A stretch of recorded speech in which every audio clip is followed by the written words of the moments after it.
So today I'm doing something that I thought I would never do, and that is re-releasing an episode. Something that I promised myself I would never do unless I had a dang good reason. And even though What the Actual Fuck, which is an absolutely epic episode that I released a little over 2 years ago about astral projection, the gateway process, and the CIA's like creepy, trippy deployment of it to spy on the Russians, Iranians, and extraterrestrials. Yes, you heard that right. Extra freaking terrestrials. Even though that episode is nearly perfect, I mean, it's in my top 3 episodes, there's more to that story. Way more. And not only from a broad sweeping, CIA and the Galactic Federation perspective and all that stuff, but from a personal perspective as well.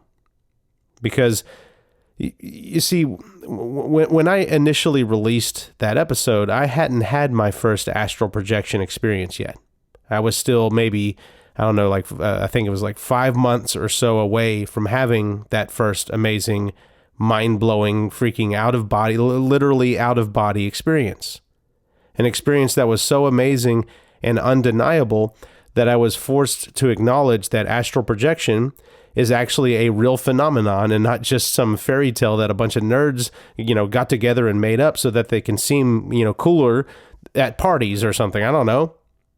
But I am telling you that I have done it and that it is real, whatever that freaking word means, because having one or more of these experiences will have you questioning what reality itself is and how real that is. Again, whatever that freaking word means.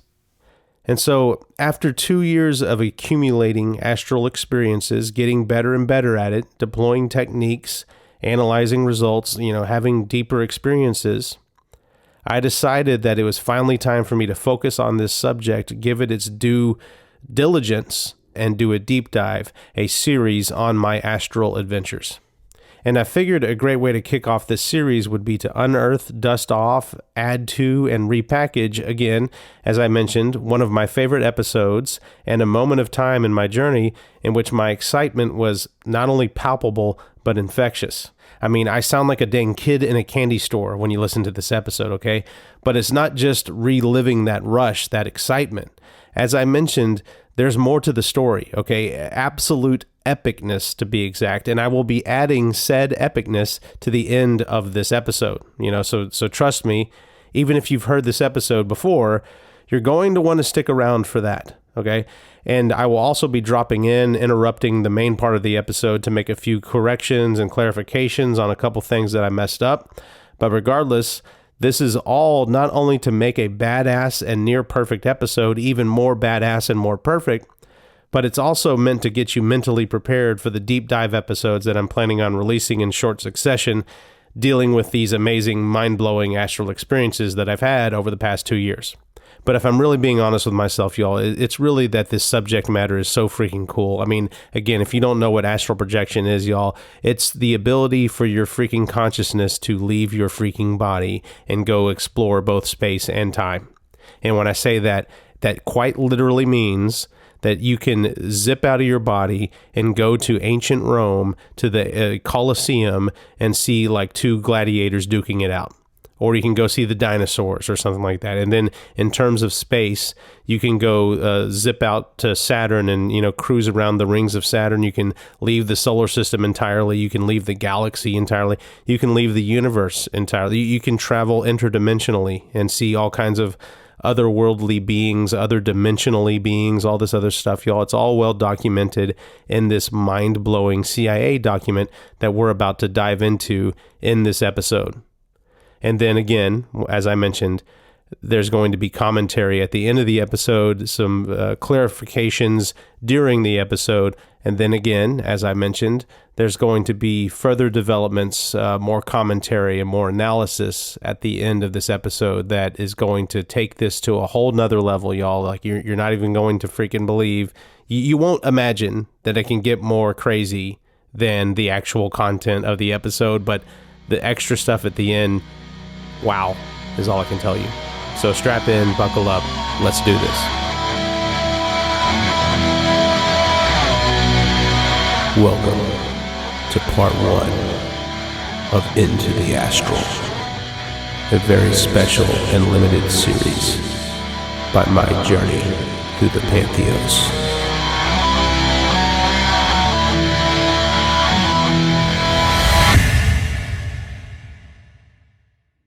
Anyone out there like solving like little puzzles or like little mysteries or something like that?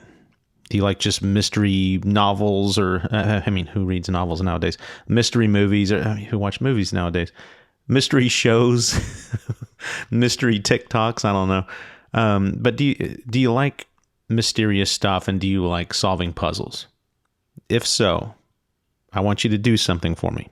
It should be pretty easy. For any of you internet sleuths out there, this will be very easy. Go into a search engine like Google or something like that, right? Go up at the very, very top at the address bar, right? I want you to type in www.cia.gov and hit enter. So that is the CIA website that you're looking at, okay? The actual real United States CIA, Central Intelligence Agency. Now,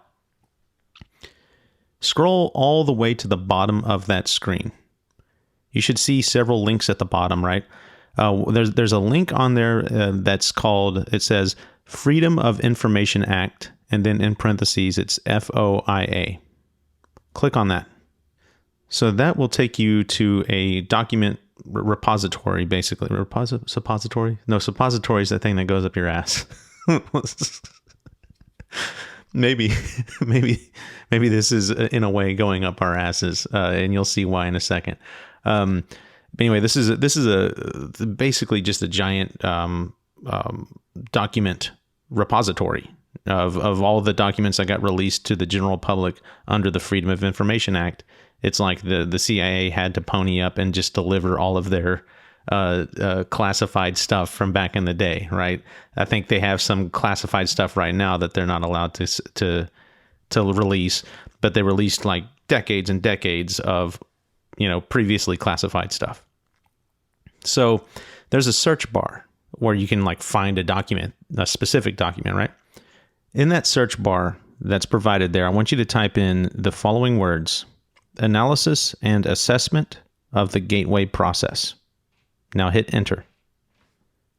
Depending on whether or not you put that phrase in quotes, if you didn't put it in quotes, it'll be the second result. And you can see the link. It says analysis and assessment of gateway process. Click on that link. On the next page, you should see an attachment. Click on that attachment and begin reading. But before you begin, I want you to realize what just happened.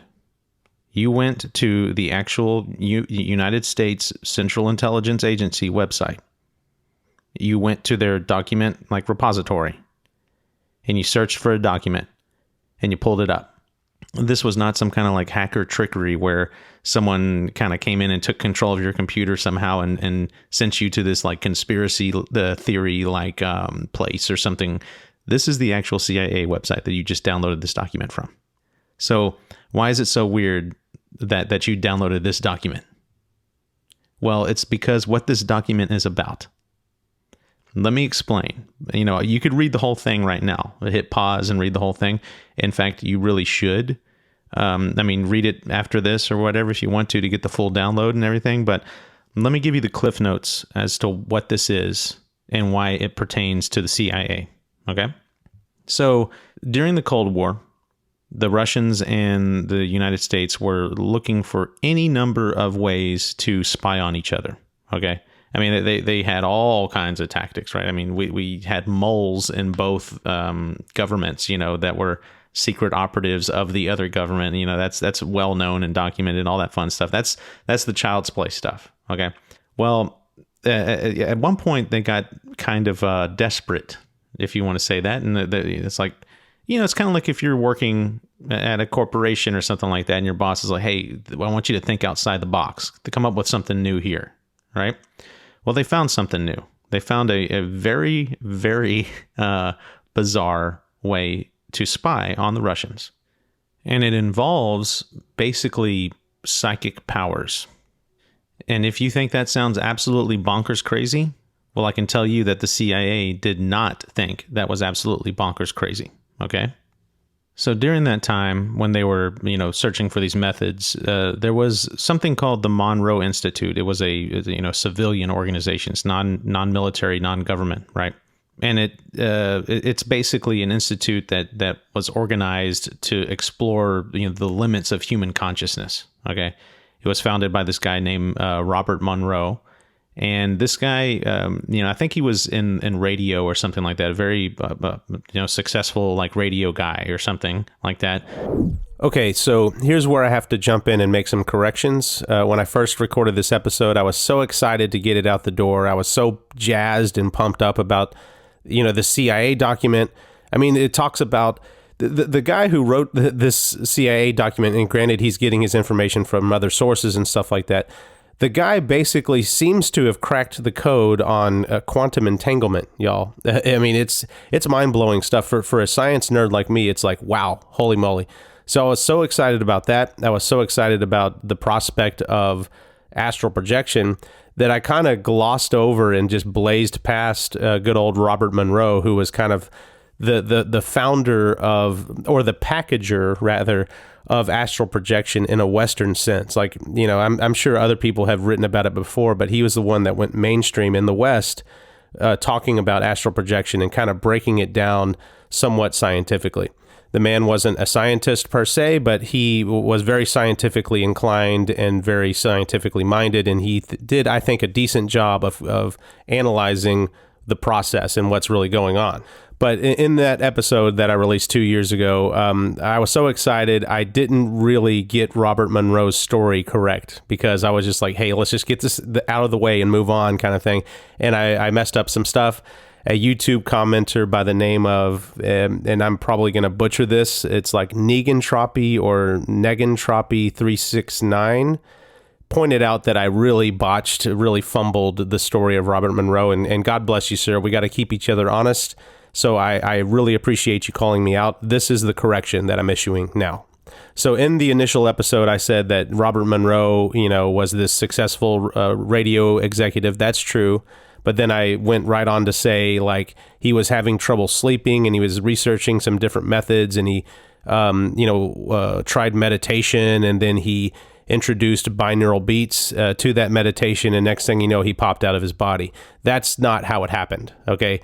How it happened is he had like this incredible pain in his back or abdomen, if I remember correctly. It's been a while since I read his initial book, like his first book called Journeys Out of the Body.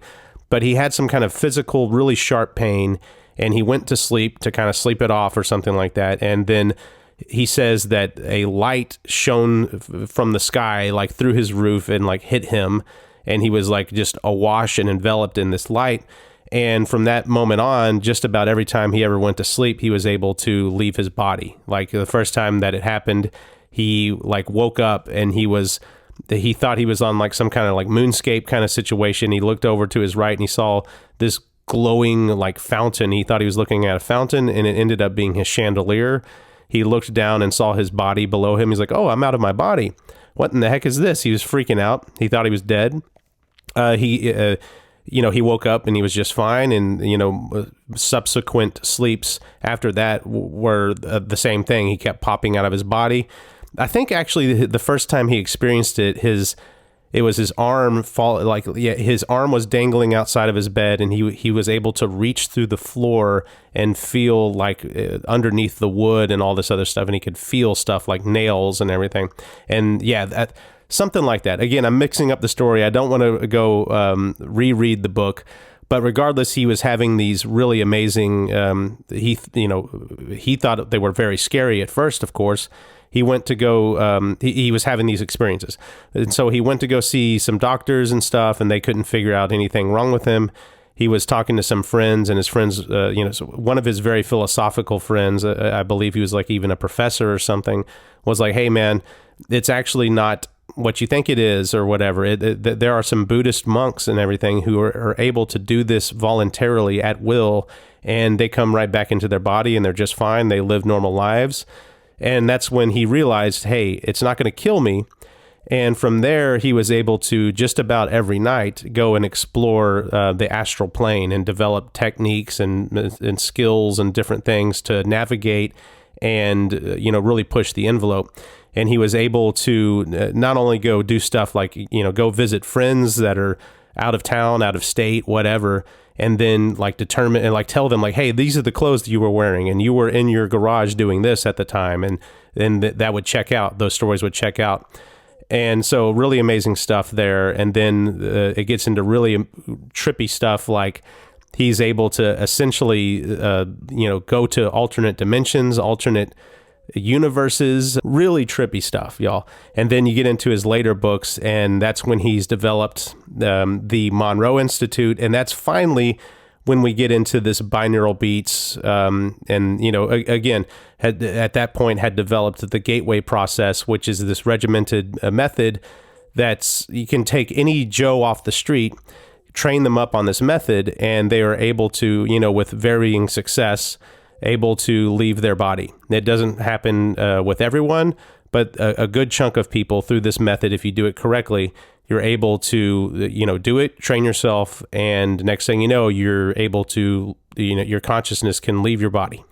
And the CIA took notice of this during their search for creative ways to spy on the Russians, and they engaged Robert Monroe, and that's what led to this CIA document that we're about to get into. But that's the scoop on Robert Monroe.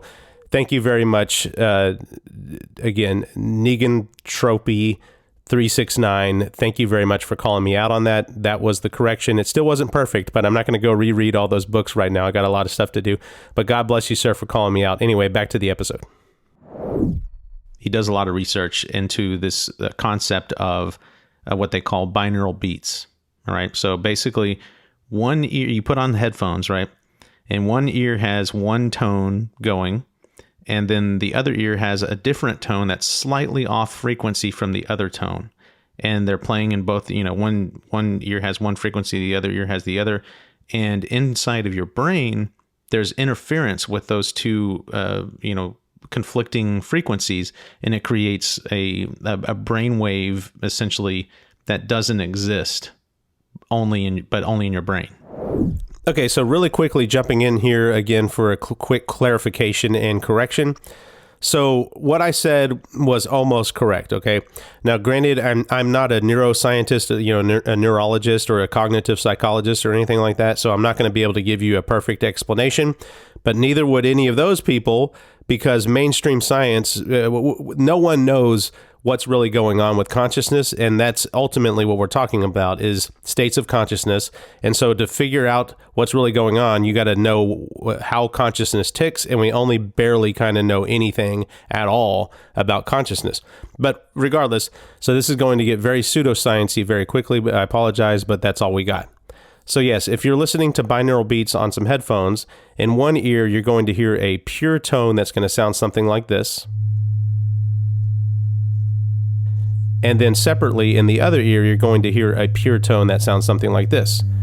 It's slightly off frequency than the other one. And so what happens when you combine those two separate frequencies, when you put on your headphones and you have them on both ears, in the auditory network in your brain, those two separate tones are combining and interfering with each other, and they create an interference, a separate vibration that kind of overpowers the separate tones, and you basically hear this.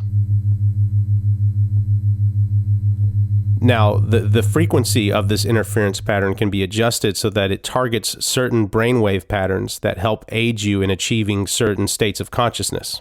Specifically for astral projection, you're wanting to target the 3.5 to 7.5 hertz frequency, which is theta waves, which are strongly associated with deep internal focus, meditation, prayer, and spiritual awareness kind of thing. But that's not good enough. That's not intense enough or deep enough for an astral projection experience. You need to deeply focus within this kind of brainwave state. And if you focus and meditate and thread the needle there, you're able to reach levels of what's called gamma waves in your brain. Now, gamma are the most highly energetic, most intense brain waves that you can possibly get. And this is associated with very intense, very, very intense deep focus, deep meditative states. And this is the kind of levels of brain waves and brain activity that are associated with mystical experiences, out-of-body experiences, stuff that you would encounter either on psychedelics or very deep transcendental meditation, or seizures in the temporal lobe of your brain, and also these out-of-body astral projection experiences. These are all different ways to achieve similar levels of gamma in your brain, and they all result in similar experiences. All these different roads essentially lead to the same place. And how it does this is again, because these brainwaves are so energetic and so extreme, they're able to basically dismantle certain stage gates in your brain, namely the default mode network, which is very closely related to one's sense of self. And this is why associated with a lot of these experiences, there's always this sense of oneness with the universe, like this connectedness with everything. And so different parts of the brain are being connected because they have no choice but to be connected.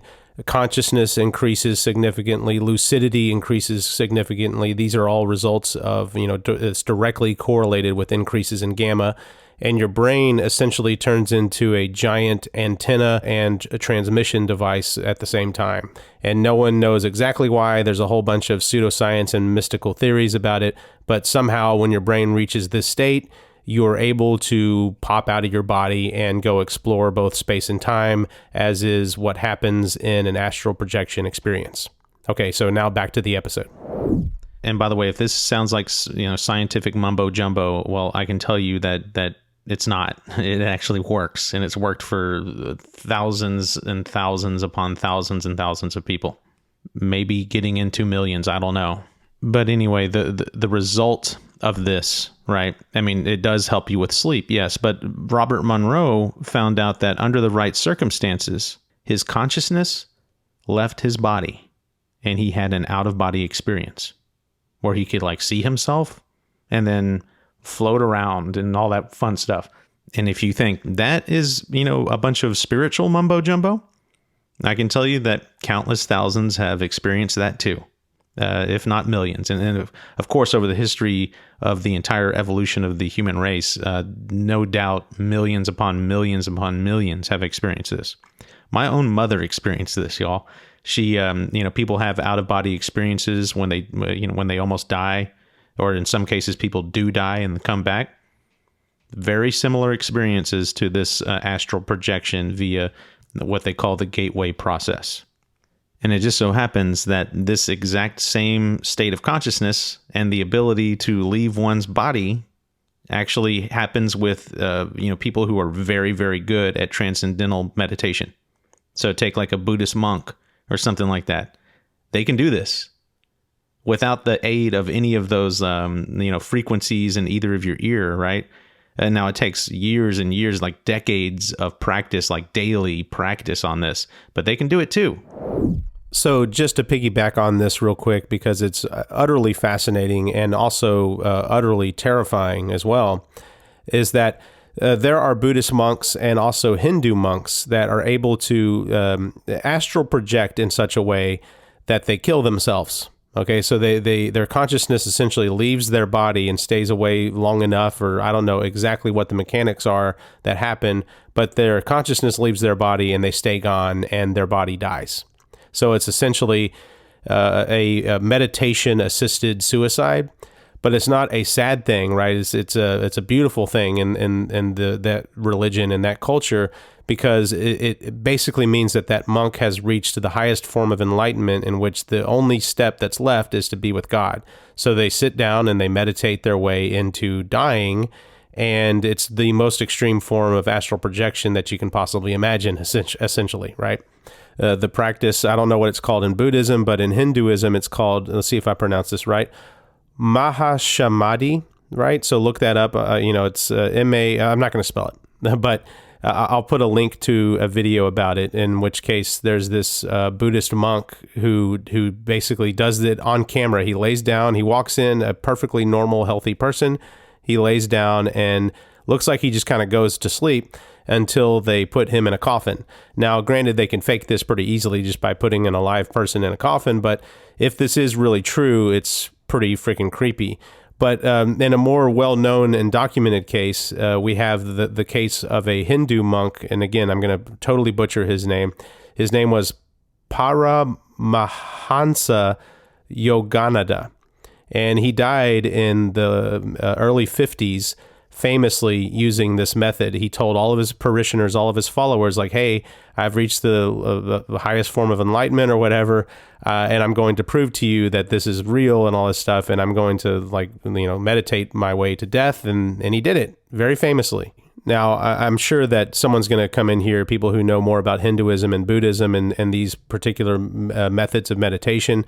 I'm sure someone will swoop in and say, Andrew, you're not right. It's not the same kind of thing as astral projection. But, I mean, y'all, can we argue here that these people aren't out of body, right? Like, they essentially had an out-of-body experience that was permanent. Okay, so I kind of feel like it's the same thing.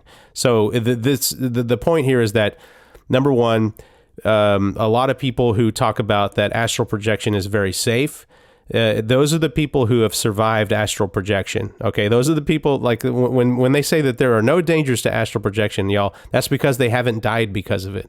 And there's no way to check on an autopsy if somebody died via astral projection. So, okay, so if anyone has died from this, they have died and stayed dead and haven't come back and told us, like, I died because I astral projected and an accident happened and I'm now permanently dead. But here are some documented cases where people have sat down, laid down, whatever, and meditated themselves into an astral projection experience that was permanent, and they died. So something to think about. Now we're moving on here. And by the way, I'm going to put links to the videos of all this stuff in my YouTube description for this video. Anyway, back to the episode. Okay. So this Monroe Institute method, what they call it hemisync, where that you hear one frequency in one ear and another in the other, and it creates the interference pattern in your brain. That's a shortcut. It's like cheating your way to get to astral projection. And by the way, the Monroe Institute, I mean, it's well documented. They have done countless experiments where they have someone go into this experience. They call it, the gateway experience, obviously. And the person that is under is able to leave their body and read something that has been written on the back of a chalkboard that the experimenters have written there, right? They have no knowledge of it, of course, beforehand. So, I mean, there's a lot of evidence that this is legit, like legit, not just people like making shit up, okay? In fact, people took it so seriously that the friggin' CIA jumps in, they find out about it, and they're like, well, wait a second. If these mofos can see what's written on the back of a chalkboard, what if we can get these mofos to leave their bodies and go over to Russia? And it sounds crazy, y'all. Sounds absolutely crazy. They did it. Okay? What if we can get these people to leave their bodies and go spy on Russians? And that's what they did. And they did it for a long time. They're probably still doing it. And so this document that you've just downloaded, and you're seeing it with your own eyes right now, this is basically a report of, some guy, some military dude or something like that that's involved with the CIA. I don't know exactly the story there, but he was asked to basically put together a report of how all of this works. And he definitely put together a report. What you're going to read is like just mind twisting, like crazy. I mean, we're talking about quantum mechanics and, entanglement. The freaking guy explains entanglement in this paper, y'all. Like the very thing that quantum mechanics, experts can't explain themselves. This guy does it. Now, it would be damn near impossible to prove this guy's theory, but it's a freaking great theory. I'll tell you that. Like, it makes sense to me. Anyways, when you read it, you're going to be blown away. If you don't want to read it, I'll give you some highlights, like I said, the cliff notes. Okay, the takeaways for me from this paper are as follows. Okay, so number one, through this hemisync, gateway process, if you achieve proper focus, your consciousness can leave your body, astral projection, and explore not only space, but time as well. So you can explore anywhere over both space and time. Not only just space and time, but apparently other dimensions. Yes, you heard that. Other dimensions. Second takeaway. People who are able to astral project are instructed to, in this document, they are instructed to, quote, be intellectually prepared to react to possible encounters with intelligent, non-corporeal energy forms when space-time boundaries are exceeded. Unquote. That's point J on page 28, if you're following along. So yeah, y'all. Basically, what that says to me, it seems that people who are able to astral project encounter the exact same entities that people who trip heavily on psychedelics see. But not only that, it's the same entities that, these people that are really good at transcendental meditation see, or the people who have near-death experiences and out-of-body experiences as a result. We're all seeing the same stuff, y'all. And I know what some of you are thinking. You're thinking, well, okay, Andrew, well, that's all great and grand and everything, but that's the CIA, and that's 30 years ago. Like that's unattainable, right? Well, you're actually wrong. And y'all, you got to remember, it's the Monroe Institute that the CIA got all of this stuff from. The Gateway Experience is like a packaged product, if you will, in the Monroe Institute. You can buy it yourself. In fact, ever since this document had come to light in the public or whatever, when people discovered the CIA document and the Gateway Experience and stuff, people have been curious and they've gone and downloaded the audio training or whatever, and people are doing this, y'all. And they have, there's people on TikTok. I saw a video of someone who's like training themselves in this process, and they're kind of detailing their accounts of their training and stuff. And y'all, it's downright fascinating. You can do it yourself. In fact, I highly recommend you do it. Like, give it a shot. Let's explore. By all means, we should all be doing this. And if anyone from the Monroe Institute or HemiSync is listening to this show, I hope you realize the giant advertisement that I just gave you. Pony up some money. I've turned this into my life, and I'm making $0 from it. So pony up the dough. But yeah, y'all, the Gateway Experience. CIA, out of body. This is crazy stuff, man. Unbelievably, just unbelievable, crazy. It's mind blowing stuff, but it gets even crazier. Now, here's where I really go off the rails, y'all. So I think we can all agree that 2020 was just a mind fuck of a year. We had the wildfire. The wildfires in Australia were just the start. People were like, oh my gosh, like the whole of Australia is on fire. And for any of you Australians who may be listening, like, God bless. That was crazy. So, we had the Australian fires, and then we got the 1-2 punch of COVID, right? It was like, COVID, pops up in China, and we're like, oh, that's crazy. It's probably going to be just like SARS or bird flu or whatever. So it's not going to affect us. And then boom, like we're shut down, like a lot of crazy stuff. But here's something that you may not have remembered. That was another just little zinger in 2020. Now, some of you definitely picked up on it. But because, this was reported in the major media outlets, right? We're talking NBC News, ABC, CNN, I'm sure Fox covered it. Forbes, I'm looking at a Forbes article right now. All over the place, right? This is a legit news here. So in early December, the former space security chief for Israel came out and said that this is... I can barely even say what he said because it's so ridiculous sounding, y'all. That here's what he said. He said that a Galactic Federation exists. Aliens exist, and President Trump knows about it. That's according to Israel's former space security chief.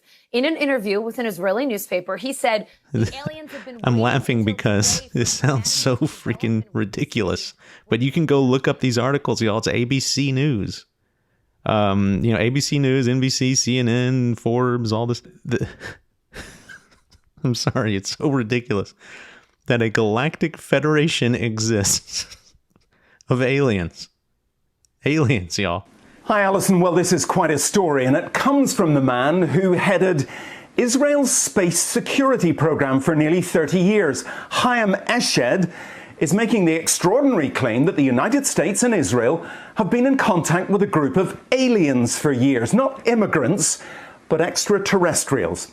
He has called them the Galactic Federation of aliens. That have been in contact with America and our government apparatus and stuff and our presidents and all that stuff for a long time. And then they've been in contact with Israel too, basically all the major world powers. There's a Galactic Federation of aliens that have... Sorry, now that I'm saying it, it's just so ridiculous. But y'all, it's not only the Israeli space security chief that has said this. It's also the former Canadian defense minister who has said this. All right. So there's an interview with this guy on YouTube, and the reporter asks him basically like, hey, tell me about this Galactic Federation. And it's been reported in a couple interviews that you've mentioned there's a federation of alien species. And he starts to recount his, kind of unofficial meeting with a general.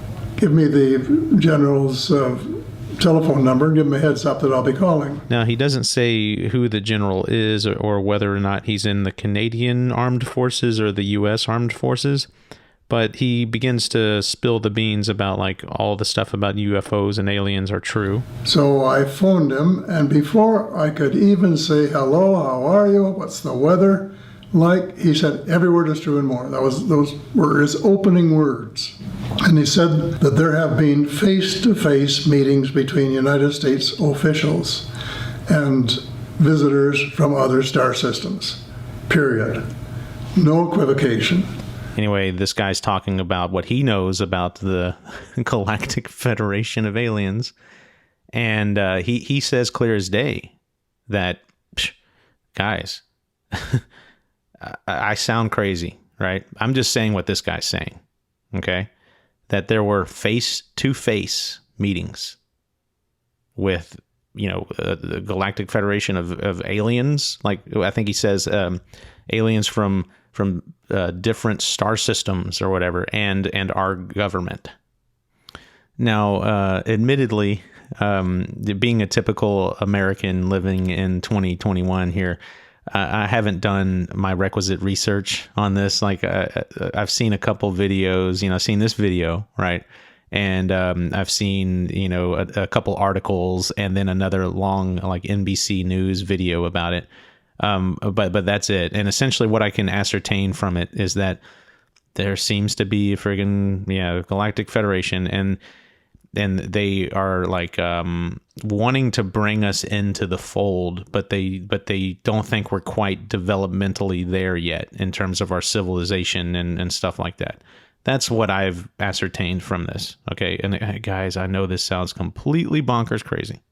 Feel free to research it some more, y'all. And I'm sure you're going to run across a lot of crazy, weird conspiracy theories about this. I'm trying to stick to the main media sources on this one and say what you want to about all of the fake news and blah, blah, blah. Guys, we have to go off of what we have. Okay. Okay. Blah, blah, blah, blah, blah. Anyways, feel free to do your own research, but here's where, again, it gets crazy. Okay, so stick with me on this. I want you to go back to the friggin' CIA website. All right? Go to that same document repository and find that search bar again. And in quotes, I want you to type in the words handwritten, that's all one word, handwritten session notes. So, and that whole phrase should be in quotes, right? Double quotes. Hit enter or search or whatever. Okay, so what you're seeing here is basically a bunch of handwritten notes that were basically sessions of these remote viewers. They were trained in the gateway process to remote view and go spy on the Russians and other things. Okay, now and the and other things part is where we come in here. So what I want you to do is I want you to click on the 9th, like the number 9, the 9th session notes thing. Click on that link, go in, download the attached document or whatever, and open it up. Now, again, this is all handwritten stuff, right? In cursive. Some of it's a little hard to read, but I want you to scroll down, keep scrolling, scroll. You'll pass by some weird looking pictures, some trippy stuff. It looks like a light coming out of something. And then you'll see like some mountains and a lake. This is so ridiculous, y'all. I'm sorry. You'll see like a light shining down on a person that's laying on an altar. You keep going. You pass by like a bunch of paragraphs of handwritten notes, and then there's this one picture where this guy is laying on an altar, and these humanoid-looking things are around him, and the one's stretching out their hand. Anyway, keep scrolling down all the way to the very bottom of the whole document. This seems to be, it says like remote viewing session data, all right? And this seems to be like kind of like the summary of everything. It's like if they were cataloging this stuff or whatever, it's like, hey, go to the remote viewer MR or whatever. So it's just basic kind of data, the cliff notes, if you will. If you look at the very, very bottom of that, where it says actual site, you see what that says there? Galactic Federation headquarters. Y'all, the date on the document here is the 13th of January, 1988. 1988, y'all. That's actually not that long ago, okay? Think about this. Someone at the CIA thought it was important enough to grab one of these remote viewers that have been studying the gateway process, that whole crazy document that you saw earlier. They used government resources, people, salaries and all this other stuff and all the infrastructure or whatever, like any of the budgeting and stuff that goes behind the time it takes to get one of these remote viewers and a supervisor and sit down and, lay them down on a couch and hook them up to the HemiSync thing. And someone decided it was important enough to get a person and have them remote view into something called the Galactic Federation headquarters. Okay? Now, I'm sure there's some exceptions to this rule, y'all, but these are people that are highly educated. I mean, you can't just waltz into the CIA here, okay? These are people with college degrees, most likely master's degrees, most likely like lawyers or whatever, military service. I mean, these aren't like idiots here, okay? Someone really smart grabbed another person. I don't know if the remote viewers are necessarily smart, but let's assume that they are. Some really smart person grabbed another really smart person and said, hey, we're going to remote view into the Galactic Federation headquarters. Like, I cannot believe those words. Just, it's so ridiculous, y'all. I feel like I'm in a hilarious slapstick movie or something, or that I've been dreaming my whole journey this far, and that I'm gonna wake up soon and it's gonna be a hilarious joke. Life is a joke, y'all. But back to my point here, y'all. So someone found it very necessary to do this. This is about as weird as it gets. Are we in agreement here? And if you scroll through that document, y'all, if you read all the handwritten notes and stuff, it's creepy stuff, y'all. We're talking about this remote viewer is like descending down, from space into this like highly rugged mountain peak kind of terrain with a plateau, next to it, and then a big blue body of water, and then he goes into like some kind of hallway that looks strikingly like the Great Pyramid, like chambers and stuff, and all those vaults and everything. Goes into like this vaulted room. There's an altar, and there's a whole like description of what he went through, he or she. They don't say if it's a he or she, but I mean, here's just a little excerpt here from it. At the end of this inclined corridor is a large room with a very high vaulted ceiling. There is a large polished stone platform in this room, like an altar. There are white-robed entities in a semicircle to one side. Their attention seems to be focused on the platform. The room is dimly lit.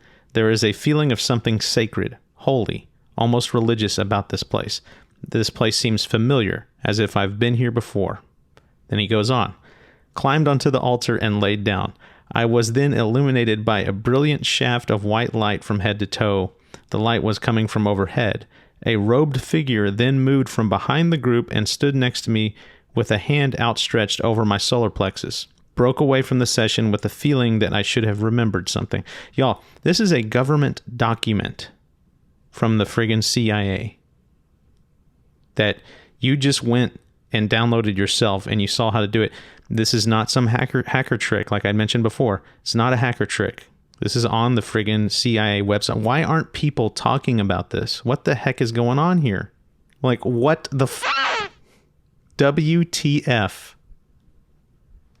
And just FYI, you know, if you recall when you typed in handwritten session notes and hit enter to find, you know, this document, there's like 2 pages of these this handwritten session notes, right? I mean, there's something like 30 or 40. I don't know how many session notes there are.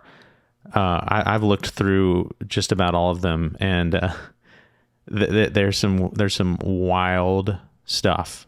Okay, crazy stuff, and like some of it. I mean, I'm not even going to tell you what's in them because it's gonna start to, if I haven't already started kind of diminishing my credibility here by bringing in aliens and federations and stuff, then if I were to tell you what were in the other session notes, it would really destroy my credibility. So I'm not going to talk about it, okay, unless it's brought up on my next trip or something, which I'm actually going to try to get more info out of all this. But I encourage you, if you're inquisitive, go take a deep dive into those other handwritten session notes. It's out there, literally. So why am I bringing this all out to you? For a few reasons. And one of them I've already kind of touched on is that it seems that intelligent beings are encountered at high level of consciousness states. Okay. And what I mean by that is like a transcendental meditation, the hemisync method, like the gateway process, and psychedelics, they all achieve the same thing. They all achieve increased gamma in your brain. Okay. And if we remember back on my Realer Than Real episode, gamma is essentially chaotic brain waves. They're the highest energy brain waves. And highest energy means the most chaotic. And chaotic high energy brain waves are directly correlated to consciousness. So if you increase the gamma, you get more conscious and more lucid. If you decrease the gamma and things become more orderly to the point where now these brain waves are all going in unison, you lose consciousness. And that's what sleep is, or getting put under for like anesthesia. Okay. So all of these methods that I just told you about, they all hit the same end goal. Like it's increased gamma. And apparently with the whole astral projection stuff, it's like the highest gamma you can reach. Then you're leaving your freaking body. Okay. Now you leave your freaking body on ayahuasca and mushrooms and stuff like that too. I haven't gone that far yet. And that's the whole death thing that I've been so afraid of. It's going to happen at some point, and I'm hoping it happens. I use that word hope very, I don't know. I'm scared, y'all. I'm scared to die. And that's what happens when you apparently leave your body on ayahuasca and mushrooms. Okay. It's all like this kind of dying experience. Okay. So regardless, what I'm getting at here is that we encounter these beings in any one of these methods of getting to that high level of gamma state. All right.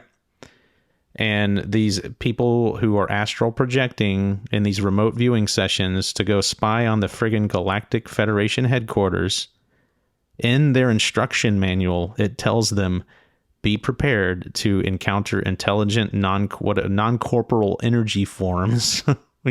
Basically, hey, you're going to see some intelligent beings. Okay.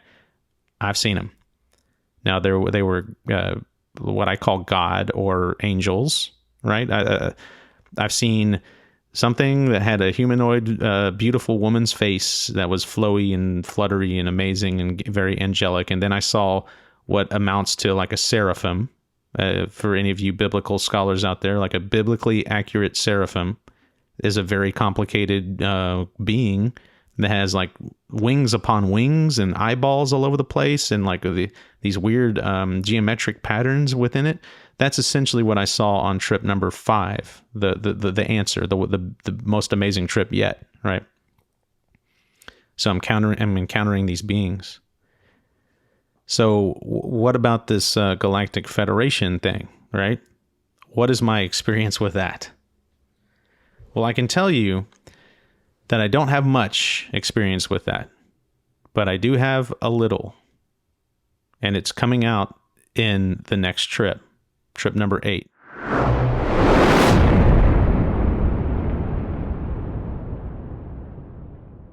So that's the last of that episode that I'm going to play here. I went on to talk for another almost like 15 minutes, but it wasn't really topical about this stuff. Okay, astral projection, aliens, the Galactic Federation, all this stuff, right? But at the very tail end there, I mentioned that I myself had some experience with not necessarily the Galactic Federation per se, but definitely extraterrestrials. And one could imply by how these extraterrestrials kind of presented themselves and their case and their cause and all this stuff, that it's implied that if the Galactic Federation is in fact true, then that they are a part of it. And, you know, it was kind of hinting to me that we should become part of it too. And that becoming part of it is the most important decision that humankind would ever make and all this stuff, y'all. It's this experience is up there in terms of the most intense I've ever had. And y'all, I've done ayahuasca 7 times. I've been to hell about 4 of those 7 times. I've rotted from the inside out and swallowed my own teeth and parts of my jaw and blood pouring out of every, a hole in my body while I'm falling through intestines and maggots and bones and rot and gore and everything. Y'all, and then, okay, I'm not going to get into all of my hell experiences, but every single time that I've encountered this topic, which has been probably about, I would say probably about 8 times now, where I've encountered this incredibly hyper cosmic is the only thing that comes close to describing it. But y'all, words are just words, okay? The reality of the situation is something that words cannot be used to freaking describe. But all I can say, it was a beyond hyper, beyond cosmic struggle. It amounted to nothing short of the most intense warfare you can possibly imagine. Like, go listen to the episodes that I've made called Of God and Ants Part 1 and 2. You'll get a slight idea of the intensity, scope, and scale and all of that of this freaking struggle, this war between good and evil that I have peeked behind the curtains about 8 different times on my, I don't know how many experiences I've had now, but each time that I've gotten to peek behind the curtain, either voluntarily or involuntarily, I almost died. And when I say almost died, it felt like I was going to be ripped apart and strewn asunder at the friggin' speed of light. Okay, the tips of the iceberg of this cosmic struggle between good and evil dips itself into our reality. Okay, and we see the effects of it. We see the influences of it and stuff like that. By all accounts and by all means, that struggle is definitely real in this reality, and the battle lines run right down the middle of your heart. Make no mistake about that at all. But the chess pieces in this tip of the iceberg scenario in our existence, y'all, is stuff that we can understand. It's something that we have a schema for in our brain, and we can compartmentalize and put into perspective, okay? But when you take these substances, okay, these mind-altering substances, or if you meditate, or if you happen to stumble upon this accidentally via astral projection or something like that, y'all, and you enter into these frequencies where you can leap in between freaking dimensions and whatnot, and you see a broader reality than the tiny sliver of reality that we have evolved to see, you get to see more of that iceberg, of this struggle between good and evil. And let me be the first to tell you that it is absolutely freaking mortifyingly terrifying, and again, in such a cosmic way that our puny little three-dimensional brains cannot withstand even the slightest comprehension of it. And again, it feels like your mind and your body are about to be ripped to shreds from the sheer power. And I was only able to identify it as warfare through the intensity of the violence therein. Okay, y'all, I've said this before on that of God and Ants episode. Okay, I'll put the links to those parts 1 and 2 in the description below or whatever. But ants have their own primitive version of warfare, okay? They basically walk around and use their mandibles to bite other ants. And then some species, if I remember correctly, like can shoot acid from their abdomens or something. But that's it. That's the full scope and scale of their warfare, biting and acid, okay? Now imagine taking an ant with its limited knowledge of warfare, okay, and dropping it in the middle of the most intense battle in modern history, okay, the Battle of Stalingrad. 2 million freaking people died in the Battle of Stalingrad, y'all, with the grenades, artillery, tanks, fighter planes, strafing and dropping 400-pound bombs and stuff, okay? This is going to be something that an ant cannot even come close to conceiving of, but it definitely would recognize it for what it is, and that is violence and war on unimaginable scales. Okay, y'all, that is basically what I saw. I saw the human equivalent. And I know that what I was seeing was true, and that my analogy for it was true, at least the best that I could do.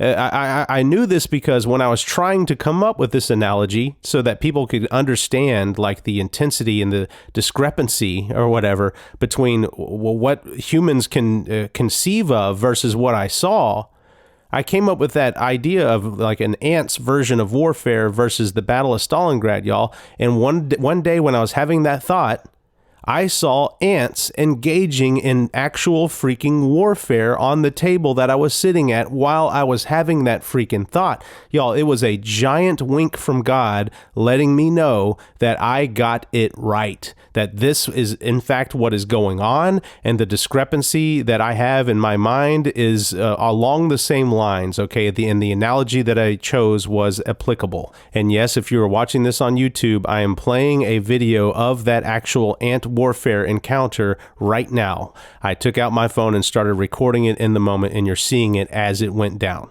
To me, knowing what I know now about synchronicity and stuff like that, y'all, this was not a coincidence, okay? This was a godcidence, okay? This is as real and as true as it gets for me, period. Y'all, and a gaggle of aliens, okay? Yes, you heard that right, aliens, approached me on one of my psychedelic experiences.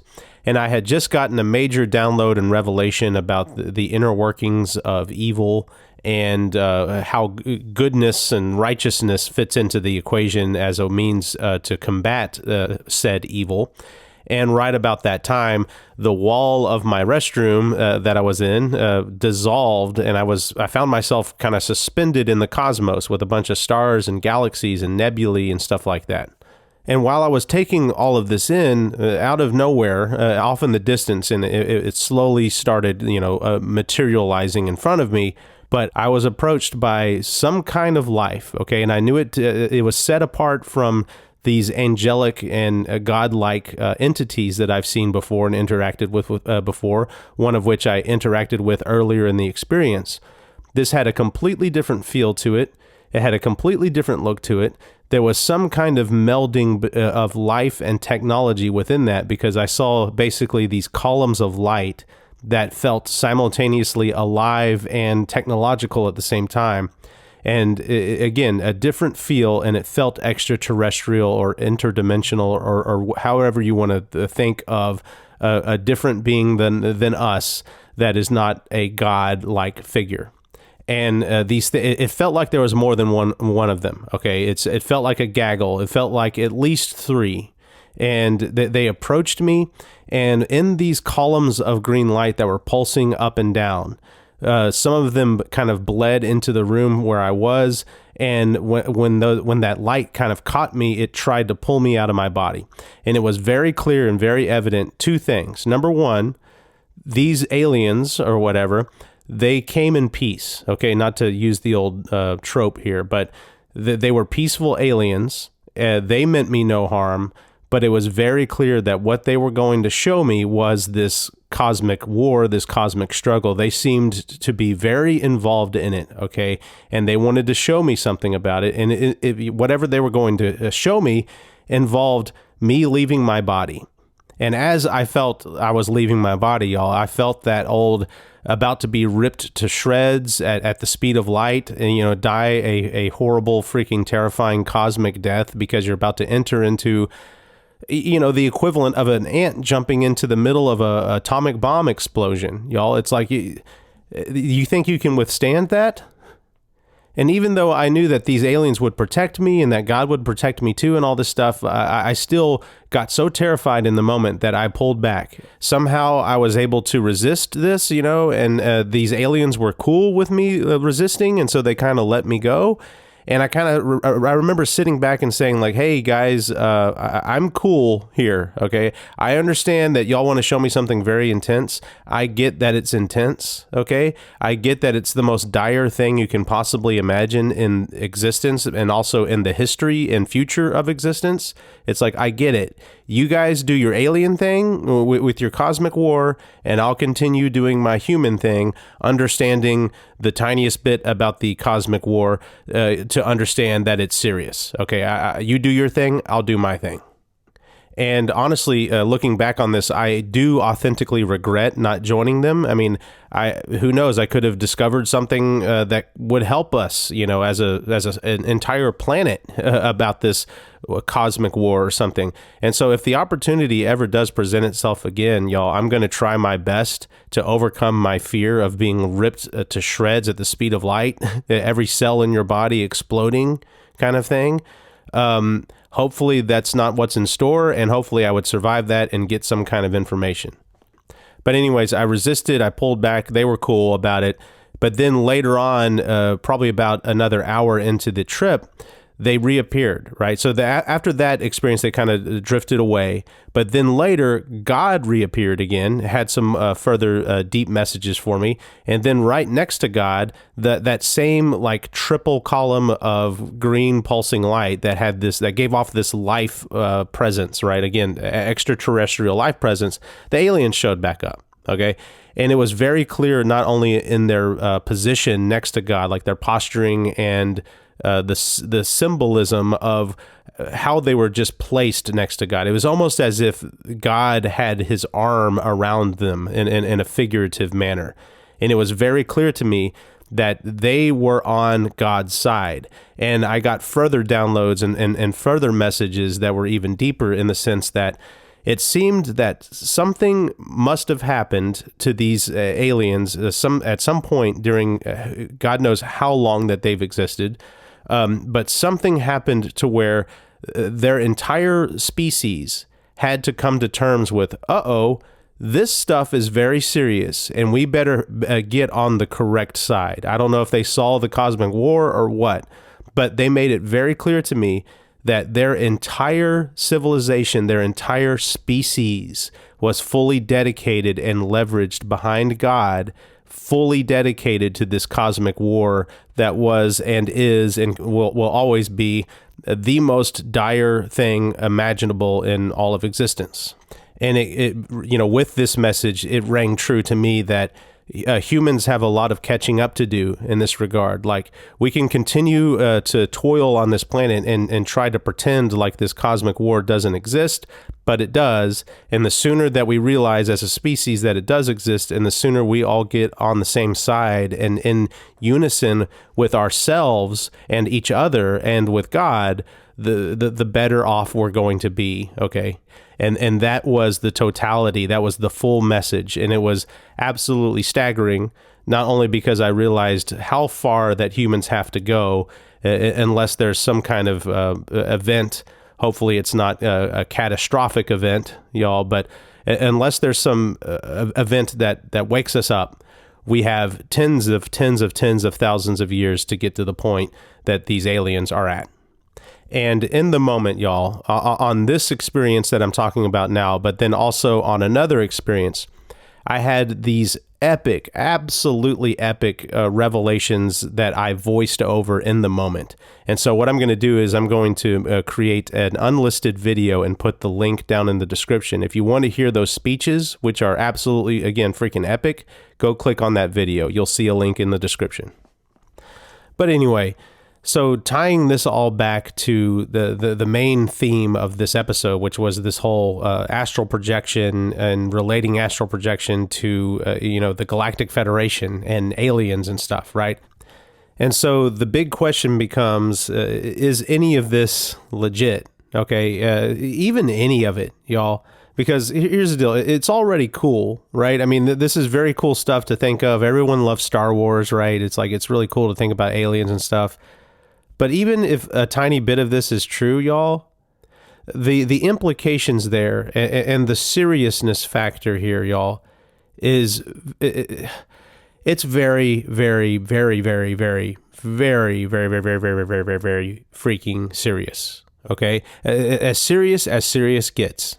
Okay, so if we put our feelers out there into the media that we are allowed to look at and consume as a regular, civilian or whatever, we can start kind of finding some pieces of the puzzle and piecing these clues together to form some kind of idea of maybe if this stuff is legit or not.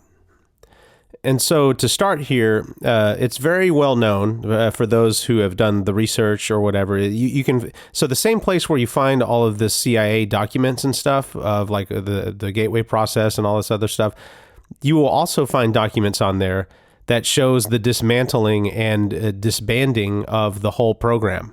So apparently they had, spotty successes and in some pretty bad failures or whatever, but the record of, very successful remote viewing that precipitated into actionable intelligence wasn't good enough for them to maintain the program.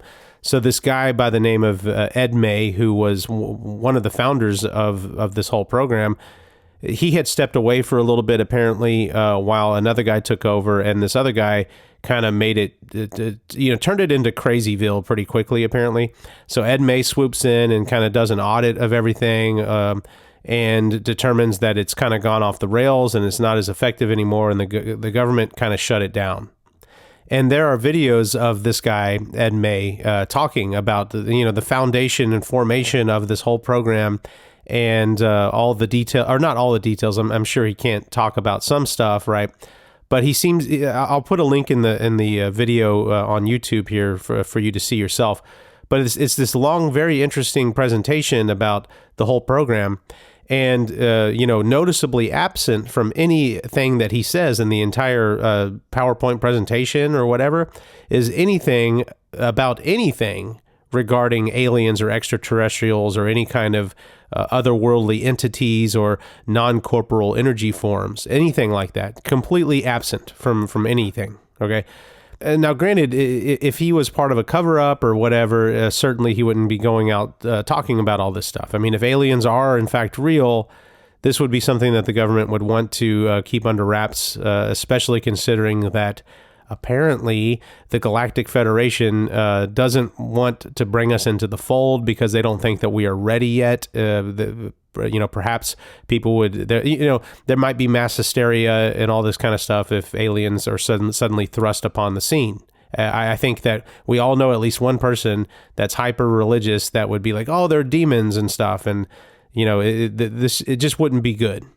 But if I'm being honest with myself, if I'm kind of applying the Occam's razor approach here and I'm appealing a little bit more to my rationalist, sensibilities or whatever, I don't buy that explanation because it just doesn't pass the sniff test. But granted, aliens themselves and there being a Galactic Federation to begin with, and me encountering these aliens on a psychedelic trip and this whole cosmic struggle and all this other stuff, that doesn't pass the sniff test either.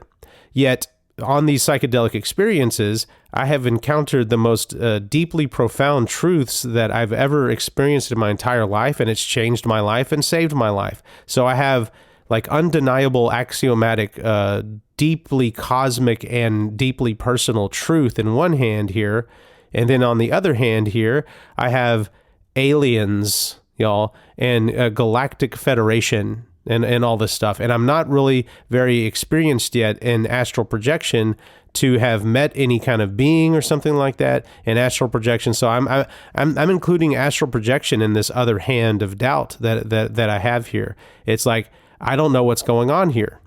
And the fact that I don't know what's going on, and the majority of us don't know what's going on in this specific kind of regard, I think that kind of opens the door for us to be manipulated. So there's that too. But again, I appeal more to the rationalist side in thinking that this is kind of ridiculous if it weren't for my own deeply crazy, amazing cosmic experiences.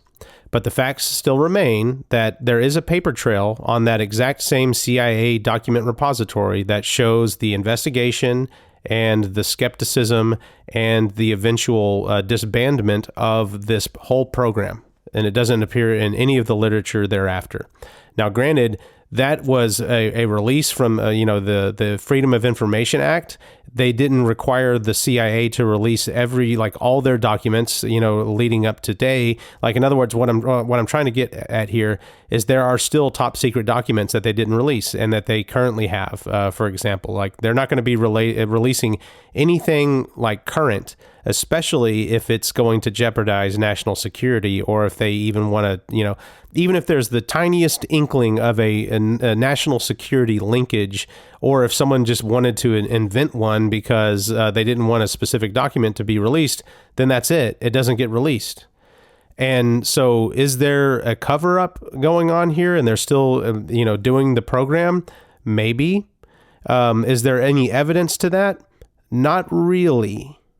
And I say not really in that weird kind of way there, because there kind of is through a bit of word of mouth. But it's word of mouth of someone that honestly I think seems and feels legit. So there is a former covert CIA intelligence officer, named Andrew Bustamante. I hope I'm pronouncing that right. And he was on the Lex Fridman podcast. I always quote that podcast because it's one of the few very long form content podcasts that I listen to. Actually, it's one of the few podcasts that I listen to altogether. But I was listening one day. I was kind of interested in this, what this former CIA guy had to say. And out of nowhere, Lex Fridman asks him about Project Stargate, which, of course, again, is all this remote viewing, astral projection, spying kind of stuff, right? Now, I want you to pay very close attention to what this man, Andrew Bustamante, again, former CIA intelligence officer, says about that program. So from this program that was designed to use drugs to drive interrogation and torture people was born something very productive, Operation Stargate, which was a chance to use remote viewing and metaphysics to try to collect intelligence. Now, even though in the end, the outcome of MKUltra and the outcome of Stargate were mixed, nobody really knows if they did or didn't do what they were supposed to do, we still know that to this day, there's still a demand in the US government and in CIA for people who have sensitivities to ethereal energies. Did you hear that last part? Now, I'm going to play it one more time so that we can all clearly hear it. We still know that to this day, there's still a demand in the US government and in CIA for people who have sensitivities to ethereal energies. And so, according to this guy, and granted, I will admit that this is a lousy sample size. I mean, this is a sample size of just one person. But if, such a high-profile former CIA operative that has his own podcast, wrote his own books and stuff, if such a high-profile figure, former CIA officer is, on the public airwaves, airing this out, I mean, y'all, there are other former CIA operatives and officers and whatnot that are listening too, okay? It's not like he's having a backroom conversation with someone, even though the CIA can snoop on that as well. I mean, this guy is out in the public, and he specifically said the words, "We know that to this day, there is still a demand in the U.S. government for people who are sensitive to ethereal energies." Now, he said ethereal instead of astral, but come on, let's not split hairs here. This is the same freaking thing. Now, this "we" that he speaks of, it could be other CIA officers and operatives and stuff, or it could be, just regular, average, everyday people like you and me. He doesn't clarify what the word "we" means there, but this implies that there's at least some degree of validation that can be done to reach the conclusion that the government is still the government is still hiring psychics. Okay, people that are sensitive to astral and what he called it ethereal, but astral freaking energies. Like, no joke, there are people that are better at it than others. A good friend of mine, he heard a little snippet of the Gateway tapes one time when he was just on his way to work, just driving. He had never heard of the CIA Gateway program. I think he had just a very, very limited knowledge of astral projection in general. But he heard the tapes. They started getting to the binaural beats kind of frequency thing, and he had to pull over the car because he felt lightheaded and felt like he was about to float out of his freaking body as he drove. This is the freaking definition, y'all, of someone who's sensitive to astral energies. And so that begs the question, if you're one of these people, these fortunate or rather unfortunate, as you're about to hear, if you're one of these people and you're at the right place at the right time, and the CIA takes notice of you and you get hired or recruited or whatever they do, what becomes of you? Like, is there really still an astral projection, remote viewing program? And what would that look like if that is the case, especially after like nearly 30 years since the program was supposedly shut down? We just have a void of knowledge of what future programs would have become, and if they have developed new techniques or tactics or implemented technologies or anything like that to make it more reliable. We don't have any idea, but there might be someone who does.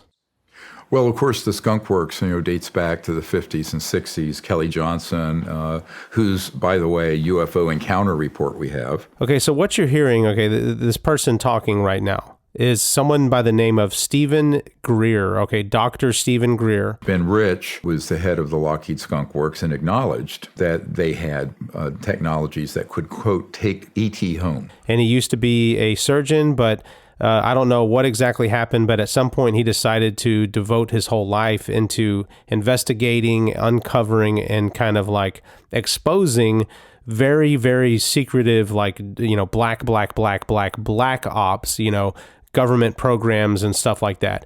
And it usually involves, surprise, surprise, aliens and UFOs and 0-point energy devices and all this kinds of stuff. And so this guy has been an advisor to a couple presidents, if I remember correctly, Bill Clinton for sure, and then apparently has advised like directors of certain agencies and stuff like that in the government, and has been before Congress in hearings and all this kinds of stuff, has attracted a ton of whistleblowers, has apparently amassed a huge archive of top secret documents and everything.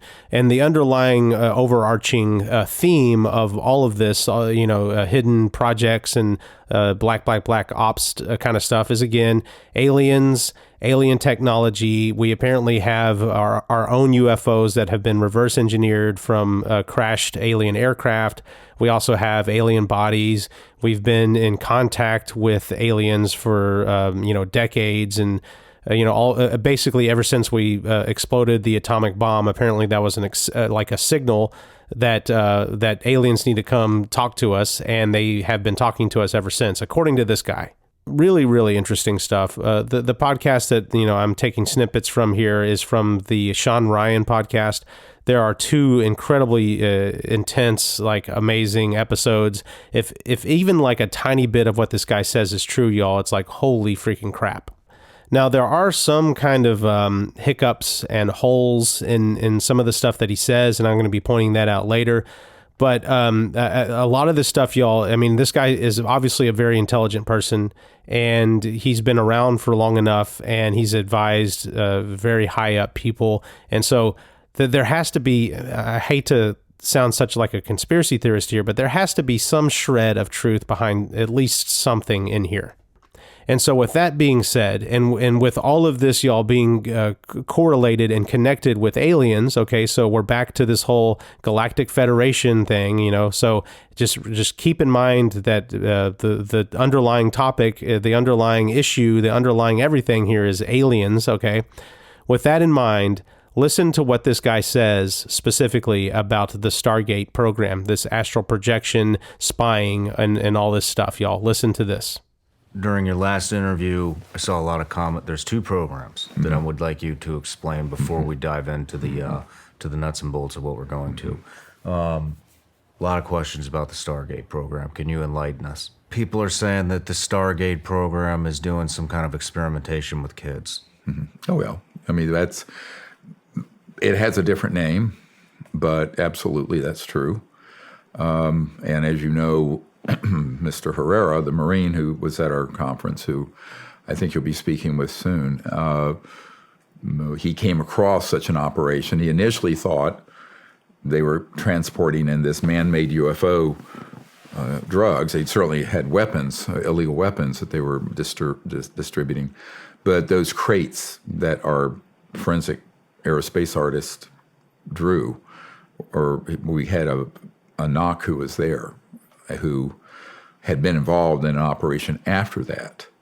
And those were transporting children and women and certain men who had certain capabilities that would be used in experimental projects here and in other countries.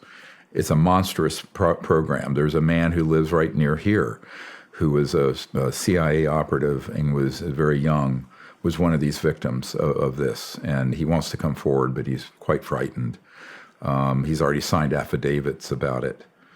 But there's a CIA black site 160, not far from Nashville, that was involved in some of these operations, mostly drugs and drug running, but also trafficking. So it's a human trafficking operation. It's part of Stargate. Yeah, but you have to understand what it's for.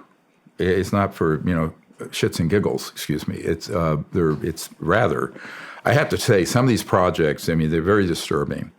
And I don't know how much people want to hear this, but it will keep you awake at night. I mean, if you have children like I do. But they're used in very specific operations, and they're selected for certain capabilities, particularly psi capabilities. Okay. And those are used in projects that these illegal projects are running for the purpose of communication. So what's coming to my mind right now is remote viewing. Yes. Is that involved in this? But in a very high-tech way, technologically. Most of the subjects die as a consequence of what they're made to do. But they have certain aptitudes and abilities for which they are screened, and then they are abducted and taken. And so right here in this one story here, we kind of have all three major parameters here colliding. We got people that are sensitive to astral energies, okay, and them being quote unquote recruited. You could also say that they're straight up being abducted based on this story. We have alien technology, okay, so that ties in the aliens with this whole, man-made, reverse-engineered UFO that supposedly was used to abduct said people. And then you have the intention for abducting these people in the first place, which seems to be to achieve remote viewing by means of some kind of technological interface based on what Dr. Greer said there. So it seems like in the intervening time period, in the 30 years or so since we last heard from the Stargate program, since it was quote unquote disbanded, that perhaps it wasn't disbanded, and perhaps they developed the more techniques and refined their approach and methods, and perhaps they discovered or created some kind of technology that interfaced with consciousness and astral energy or whatever to make it more reliable, and who knows what it's for, y'all. We're completely in la la land at this point. I don't even know if we can even remotely, no pun intended, believe this man's story. I mean, I think that we can all agree that this is really, really, really far out there. Even if you've believed me up until this point, with this whole Galactic Federation thing and the CIA and the remote viewing part, this part, I think we can all agree, is we're starting to get into La La Land, like Crazyville, okay? Government reconstructed and reverse engineered UFOs abducting astrally sensitive human beings to use them in remote viewing operations that are linked to technologies that can kill the people.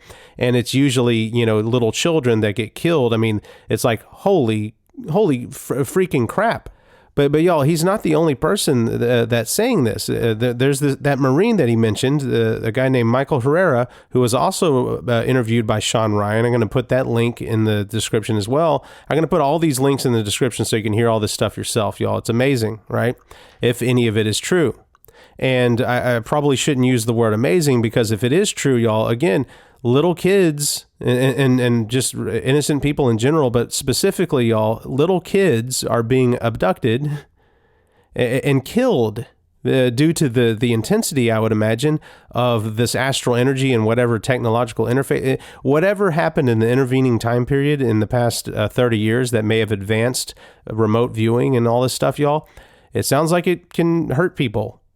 So as cool as UFOs are and as cool as remote viewing is, hurting children and killing children definitely is not.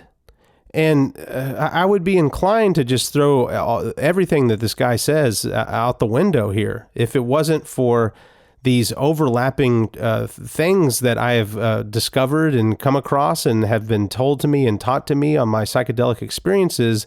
These what seems to be universal axioms about the universe, existence itself, like all this stuff. This guy is saying very similar stuff, y'all. I mean, listen to this. When we're talking other dimensions, what does that mean? Well, the universe, let's call it the cosmos, it's described by astrophysicists as sort of this 3D thing. Now, if you look at quantum entanglement and the concepts of the universe being a holographic conscious entity, which it is, then you start talking about not just material, but you're also talking about other dimensions that are at refined levels of frequencies and vibration. So the speed of light, the speed of electrons, atoms, what have you, all of that would pertain to what we call the 3D, three-dimensional.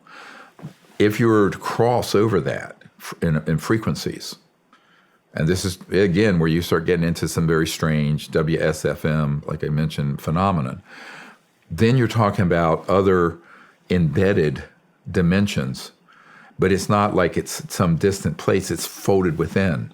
So, a hologram, if you look at a hologram of Marilyn Monroe with her dress blowing up, like that, if you were to just zoom in on one little piece of that dress on the edge of her skirt, and zoom in on it, the entire image would be in there, and zoom in again, it's holographic. So you have to kind of get your mind around the cosmos is this conscious quantum hologram. And so there are many, many, many dimensions, not just this plane of 3-dimension. And this is sort of the intersection between what some people call metaphysics and physics, or the conscious worlds and the worlds of light, if you will, the mystics would call astral, and extraterrestrial technologies. And it's a very interesting intersection. So with the different dimensions, there's another dimension in this room right now, and we just can't. Within this room, folded. It's the enfoldment. It's quantum entanglement. So, what Einstein called the spooky effect, where the same particle be in two places at once. But visualize that at every point in space and time, at this level of quantum entanglement, you have access to any other point in space and time, but also these other dimensions, up to and including the most rarefied, what some people would call the conscious being, the unbounded consciousness. It's all folded within this in what I call the real cosmology. understanding of cosmology, which is way beyond astrophysics, current astrophysics. But I think that's the part of this where when you start experimenting with and reverse engineering an extraterrestrial vehicle, their communication systems are not based on the speed of light like our cell phones, right, or video. They're based on this understanding of the cosmos because they've lived for millennia in that understanding. And so this is why, we talk about the fact that they have technologies that interface with directed thought. I call it technology-assisted consciousness, and consciousness that assists the technology. So they can interface bioelectric field and thought, and they navigate the spacecraft. And so most of, if not all of that, pans out. And specifically when we talk about, when he says the entanglement field has access to any and all points in the universe, like simultaneously, and no time passes basically in the traversing of these points and all this stuff. He says that later on in the episode.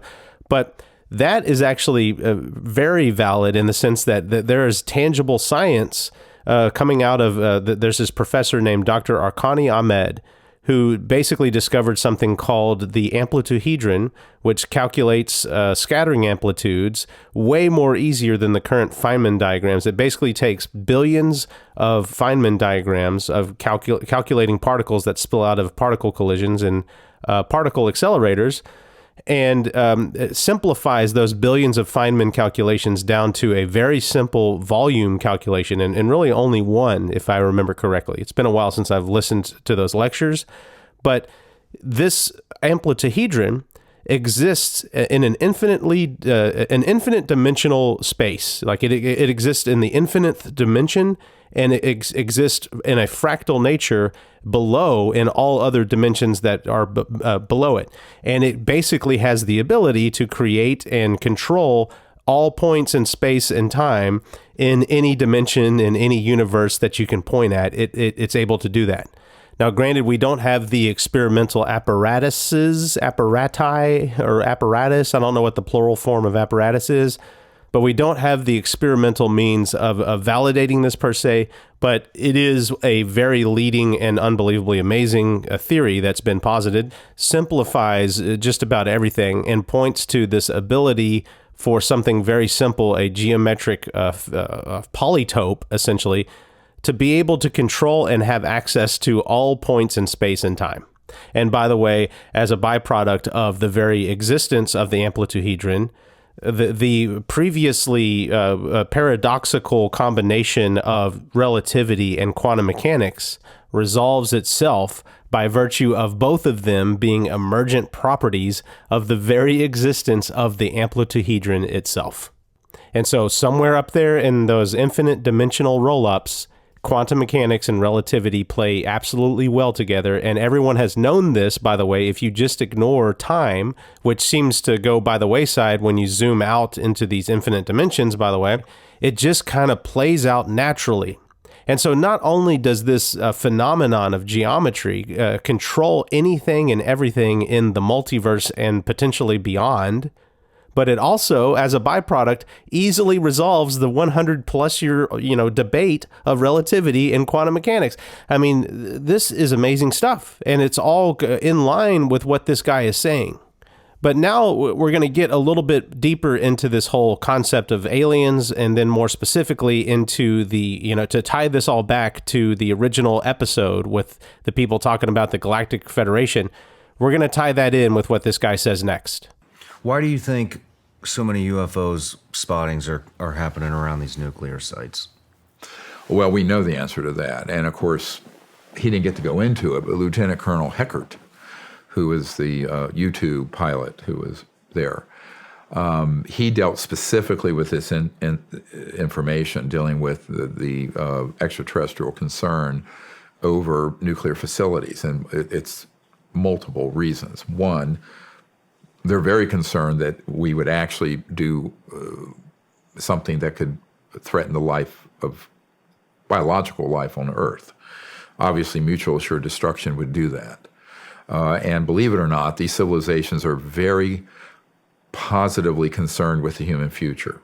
But they're also, secondarily, maybe equally, concerned about containing the warlike nature of humans from being exported out into space.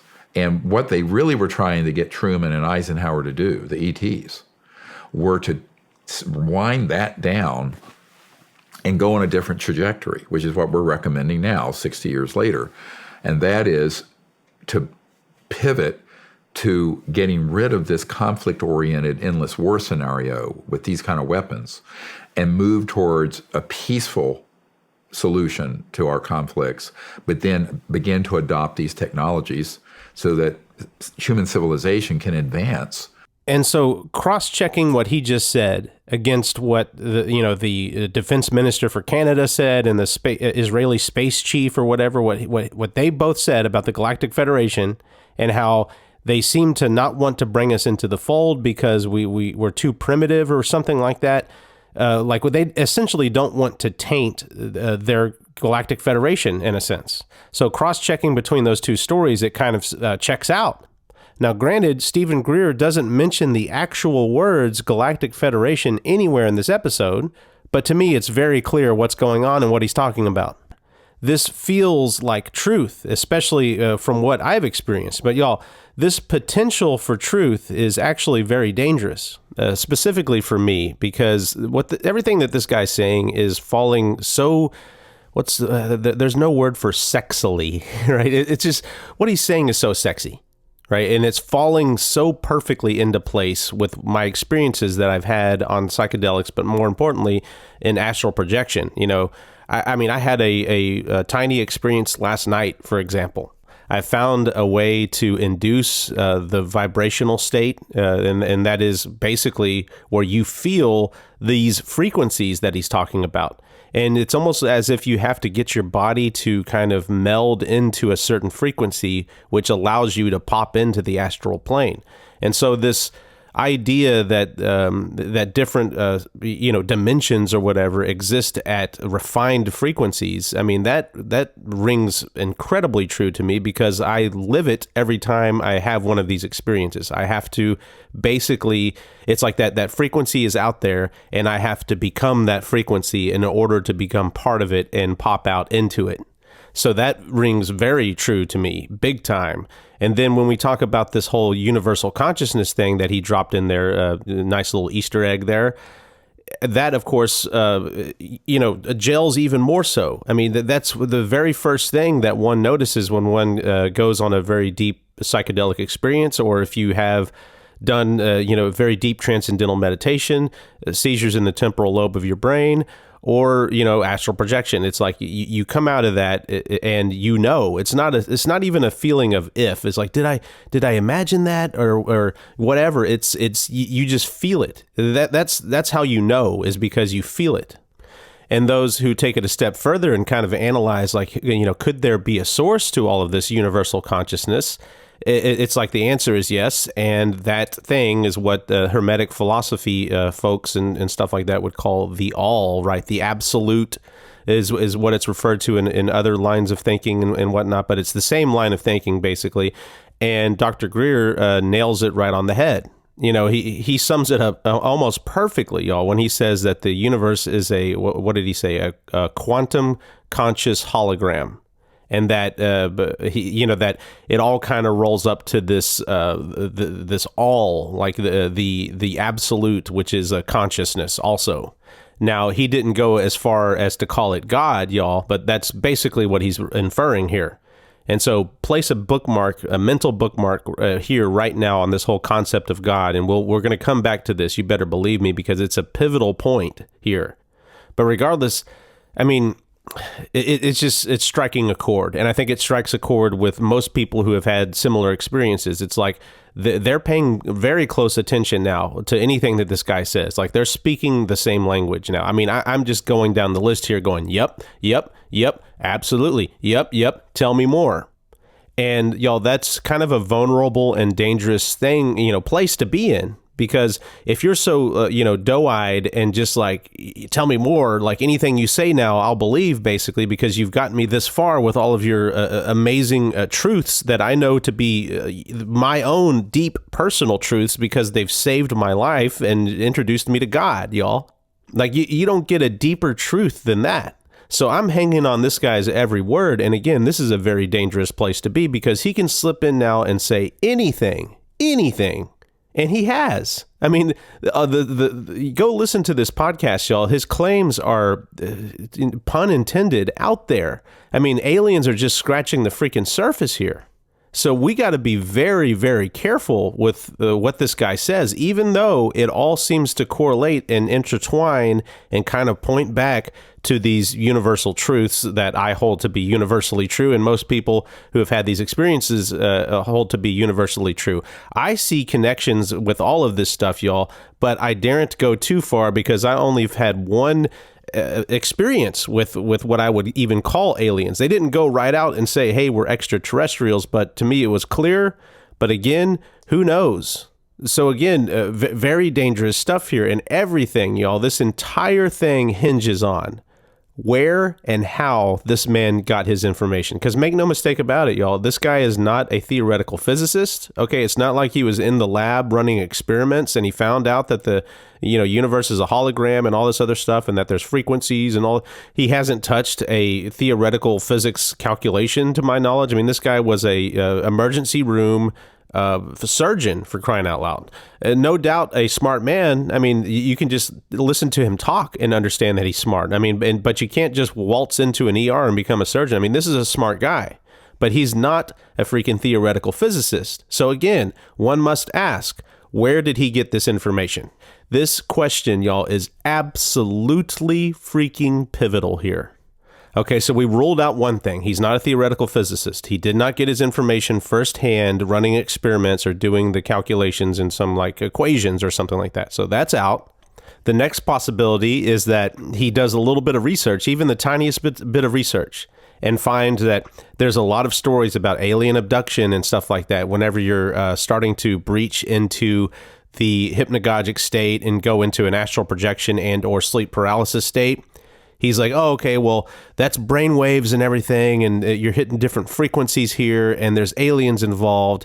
So if I'm trying to push this made-up story about aliens and all this stuff, I could tie it in that way. So then all you have to do, again, y'all, is to do a little bit of research. You find correlations with that state of consciousness to where you would see these aliens and they would abduct you in the sleep paralysis state and all this stuff. You'd see the similarities there with the gamma in your brain, and you would notice that, okay, well, that same level of gamma, it's very similar levels to psychedelics and transcendental meditation and seizures in the temporal lobe of your brain and all this other stuff. So then you go to the sources of people who have experienced those experiences and find out what they're saying. And basically all of them are saying this whole Hermetic philosophy approach, which of course, again, is that the universe is a big illusion, right? And then it's a hologram on top of that. That's, as above, so below, fractal nature, all this stuff. And then everything exists at refined freaking frequencies, and everything is conscious. And so if you get those people on your side, because again, these truths that they have felt, not just seen, y'all, they felt it. There's a big difference between just seeing something and feeling something. When you get the people who have felt this on your side, you have amassed a cult-like following. And so that's another possibility, okay? And that's, we really have just two possibilities here, okay? Because we've eliminated the thought that he's a theoretical physicist and he came up with this information through experimentation and equations. Clearly not the case, right? So our only really two possibilities here is that he's made it up and used these deeply held beliefs and, universal truths that people have experienced themselves, use that to bolster his claims, right? That's in our left hand here. And in our right hand is another possibility, y'all. One that I find to be not only, way more amazing, but also simultaneously way, way, way more scary based on everything, like the totality of everything that this guy is saying.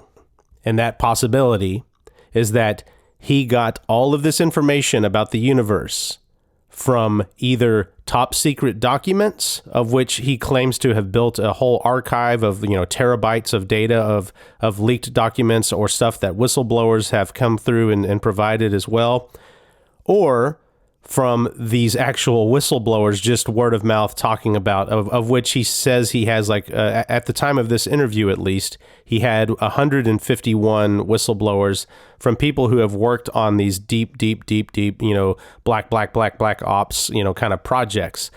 People have come forward. If you listen to that podcast episode, they have made some kind of statute or law, or I don't even know what it would be called, that kind of waives off any kind of non-disclosure agreements that these people may have. According to Dr. Greer, these people have been threatened with their lives and everything with these non-disclosure agreements. You cannot talk about these projects, etc. But if the U.S. government has zero control or even knowledge of these projects and stuff, it is therefore unconstitutional, and any non-disclosure agreements are invalid, null and void as a result. And so the federal government comes in here and waves their hand and says, hey, everyone is pardoned. Just come forward and give your information. And people are coming forward, apparently. And so when I hear about this, y'all, and I think about, how there's a sudden surge of, they've changed the name from UFO to UAP. But there's this sudden surge of footage and eyewitness testimony from fighter pilots and stuff, and people on Navy vessels and everything like that. It's like these are legit people that are coming forward. Again, footage out the wazoo. Then we have people testifying in front of Congress, that aren't Dr. Greer. They're other people who apparently are, have had military service or who have worked on these projects, and they're saying stuff like this. Based on your experience and extensive conversations with experts, do you believe our government has made contact with intelligent extraterrestrials? Something I can't discuss in public setting. Okay, I can't ask when you think this occurred. If you believe we have crashed craft, stated earlier, do we have the bodies of the pilots who piloted this craft?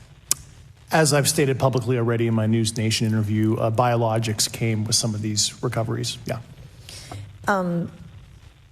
Were they, I guess, human or non-human biologics? Non-human, and that was the assessment of people with direct knowledge on the program I talked to that are currently still on the program. And was this documentary evidence, this video, photos, eyewitness? How would that be determined? The specific documentation I would have to talk to you in a skiff about. Gotcha. Yeah. If you're curious for what a SCIF is, it's an acronym that stands for Sensitive Compartmented Information Facility. Okay, basically a highly secure, leak-free space for people on a need-to-know basis to safely and securely share obviously highly classified information. Okay, plausible deniability is kind of the main idea here. And if you're curious to know who the person being questioned in this congressional hearing is, it's someone by the name of David Grush, okay, a decorated combat veteran who worked in the National Geospatial Intelligence Agency and the National Reconnaissance Office, and was, basically at the tip of the spear of this whole unidentified aerial phenomenon, or UAP task force. So this guy is not a lightweight by any means, okay? And his story just so happens to, gel pretty nicely with Dr. Greer's story, almost perfectly. And if you listen to the full hearing, all 2 hours of it, I'm going to put a link again in the description of this video. You'll hear all about, alien bodies and alien contact. Okay, we just covered that. You'll once again hear about hyperdimensional travel and holograms and stuff like that. And then in terms of multidimensionality, that kind of thing, the framework that I'm familiar with, for example, is something called the holographic principle. It derives itself from general relativity and quantum mechanics, and that is, if you want to imagine a 3D object such as yourself casting a shadow onto a 2D surface, that's the holographic principle. So you can be projected, quasi-projected from higher dimensional space to lower dimensional. It's a scientific trope that you can actually cross, literally, as far as I understand, but there's probably guys with PhDs that we could probably argue about that. But you'll hear about deep black government collusion. Do you believe that officials at the highest levels of our national security apparatus have unlawfully withheld information from Congress and subverted our oversight authority? There are certain elected leaders that had more information that I'm not sure what they've shared with certain Gang of Eight members or et cetera, but certainly I would not be surprised. Okay. and a particularly creepy part about people being injured. At one point, you had said that there has been harmful activity or aggressive activity. Has any of the activity been aggressive, been hostile in your reports? I know of multiple colleagues of mine that got physically injured. And the activity, and I got by UAPs or by people within the federal government? Both. Okay, so there has been activity by alien or non-human technology and or beings that has caused harm to humans. I can't get into the specifics in an open environment, but at least the activity that I personally witnessed, and I have to be very careful here because they tell you never to acknowledge tradecraft, right? So what I personally witnessed myself and my wife was very disturbing. Okay. Pretty damn creepy there, y'all. So again, bouncing all of this off of Dr. Greer's account, it cross-references more or less just fine, and Dr. Greer's amazing story sounds more and more legit. And so to close the loop on this possibility, okay, to sum it all up, the most feasible way to kind of connect the dots here, in my opinion, would be that number one, aliens are real, okay? Number two, all that stuff about the universe is not only true, but it also serves as kind of the starting point, the bedrock, the foundation, whatever you want to call it, for technologies that these aliens are using that are far more advanced than anything you or I could possibly imagine. Okay? Number three, the U.S. government knows about these technologies. Number four, they either have analyzed or reversed engineered these technologies or both. Okay? Number five, they documented how these technologies work, including but not limited to the underlying principles that allow this technology to work, okay? The holographic principle, the universal consciousness, these refined frequencies, all that stuff gets documented there. And then, of course, lastly, number six, these documents get somehow leaked or released or whatever somehow, and Dr. Greer gets a hold of these and reads them. Okay, so this guy has apparently been doing this for 30 some odd years. That's a long time. If there are leaks or, whistleblowers or anything like that have come forth, surely 30 years is a long enough time span for him to have amassed enough of this and to build some kind of idea of what's going on. And to me, given my experiences, okay, and the universal truths, like I said, that I hold to be true, and the fact that aliens, again, as ridiculous as it sounds, were folded into my experience. And so given all of that, I see all of this not only connecting very easily, okay, it's like the pieces of the puzzle are just falling together perfectly, but it also is coming together beautifully, especially when I consider this last little morsel here, this last little zinger, okay? To me, this is the one piece of the puzzle, y'all, that ties everything together because it's the underlying everything that constitutes everything. And that everything just so happens to be God. Now, what I'm about to get into here, it's on a bit of a shaky foundation. Okay, I will admit that right now up front, because I'm about to talk about a cell phone app, y'all, that I myself haven't even downloaded. Dr. Greer has an app, and it's called CE5 Contact. You can get it on your smartphone, like whether you have an Android or iPhone, whatever. And in this app, and this is going to sound crazy, y'all, but we're way off in Crazyville already. He lays out groundwork of how you yourself can make contact with these aliens, okay? And it's all meditation based, okay? So we're targeting these refined frequencies to communicate with these aliens, apparently, okay? But a big part of these meditations, y'all, are religious in nature. And again, I haven't downloaded the app. Okay, not only is it $10, but I also suck at meditation. So I'm not just going to throw away $10 like that. But to me, it was one of the reviews. Like I started, thumbing my way through reviews of the app, and I saw one that really leapt out at me. And it pretty much says everything about this particular topic. So I'm just going to read it verbatim. So first of all, a lot of the reviews you'll see is stuff about like, hey, like the meditation isn't loading or whatever, like problems with the app itself. But for the people who get the meditations to load, it seems like that it kind of works unless they're lying or if these are fake reviews or whatever. But again, my eye leapt to this one that said, "My problem." Okay, that's like the title of the review that he left. And he says, and I quote, "This isn't about the app. My problem is with the meditation aspect of it. Meditations are good at the start, but then slowly become more of a religious indoctrination at the end. Pretty sure aliens don't care about God." And he goes on to say some other stuff, y'all, but it's not very germane to what we're talking about here. But my response to that, okay, that last little part in particular where he says, pretty sure aliens don't care about God, I would say to that, well, how do you know?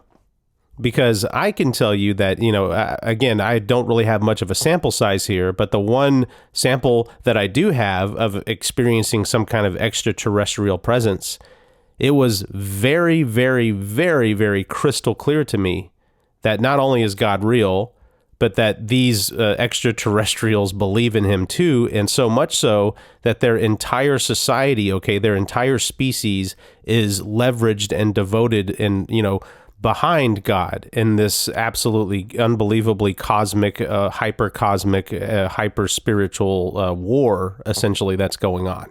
By far, out of all of the experiences that I've had, psychedelics or otherwise, this hyper-cosmic, all-out freaking war between good and evil was by far the most intense. And as I mentioned, every time I encountered this particular topic, this war between good and evil, and shown a little peek behind the curtain, I felt as if I was about to be ripped to freaking shreds, okay? But it wasn't just intense in a cosmic sense, okay? It was also deeply, profoundly personal, because the message was that the front lines of this war run down the very middle of your own heart and brain, and that the aggregate of it all, all of these front lines combined, okay, constituted once again, hyper-cosmic front line of a war that can only be won if we save ourselves first and then others. It's like this all for one and one for all kind of concept, and everything seems to roll up to God every time. Like every freaking experience I have, y'all, you better believe that God has his fingers in every single part of it, all the way down from the infinitesimally small rolling up to the infinitely large. These experiences, y'all, this is pretty much what changed my life. It was seeing this and knowing that this exists within me, and that it exists within everyone, and that there's the roll-up effect, and it's freaking as real as it gets, and you had better believe it. And so after one of these experiences, if someone came to me and said, hey, look, Andrew, aliens are real, I would have said, well, duh. Okay, because again, I saw them on that experience and it was really clear what was going on.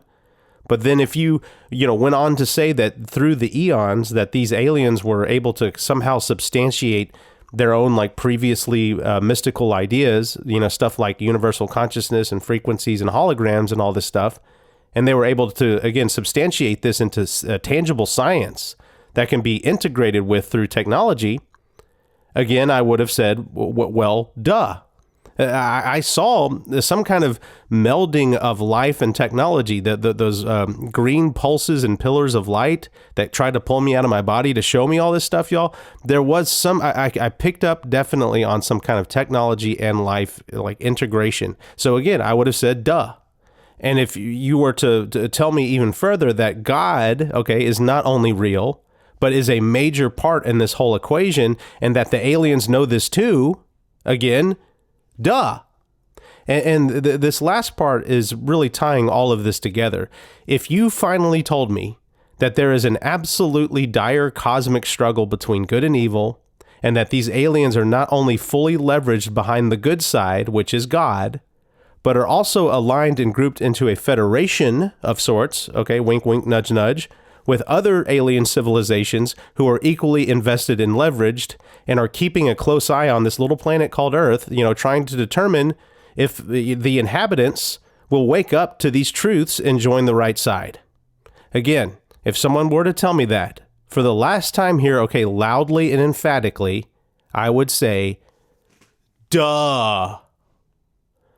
And so, y'all, even though there are some parts of Dr. Greer's unbelievably elaborate and amazing story, even though there's some parts of that story that don't quite add up, and I'll go ahead and man up to this and admit one right now.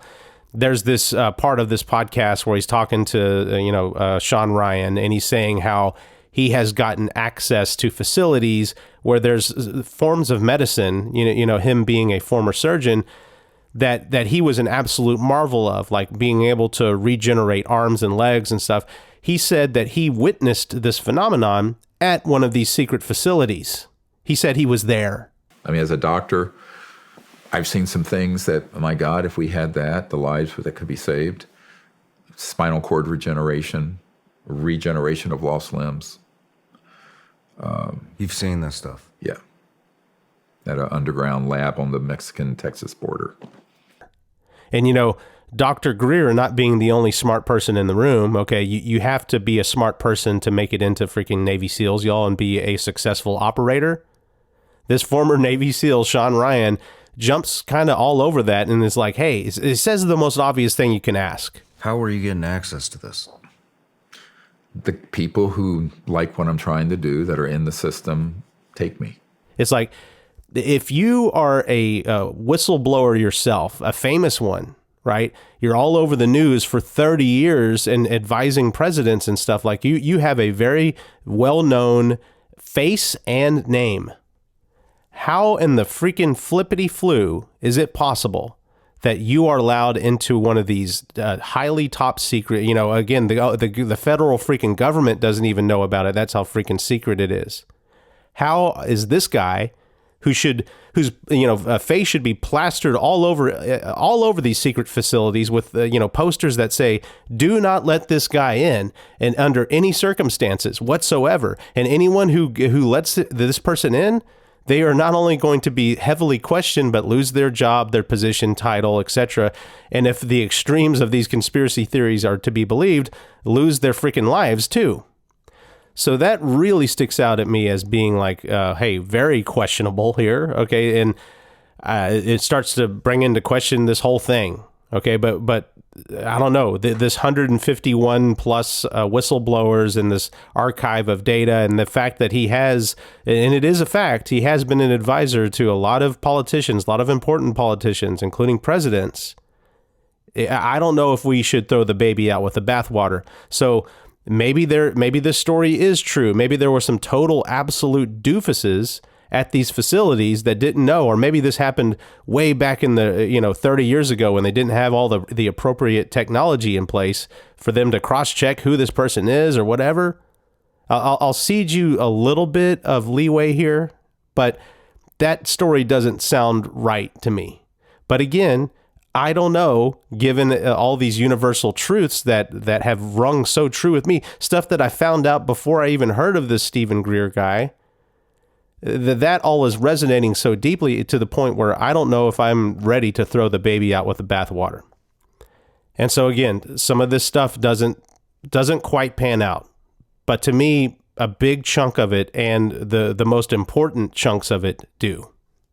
At the very least, y'all, what I know for sure is that I have been able to, my consciousness leave my body several times, probably about getting up to like 10 times by now that this has happened for me. So without a doubt, that aspect of this, y'all, is true for me, 100 billion %. It is also true that you can go to the freaking CIA website and download documents about astral projection and its use as a spy tool for the Russians, the Iranians, the cartels during the war on drugs and stuff like that. And then a lot of crazy, bizarre, alien-related weird stuff, y'all. I mean, as weird as it gets, there's documents on the freaking CIA website of all of this. So in that limited scope of reality, of everything I just explained right there, that all is legit true. What else is true? Like, what else could be true in this whole unbelievable story from this guy, Dr. Stephen Greer? That is going to remain to be seen, basically in the coming years, because it seems like they're pushing hard for something to happen.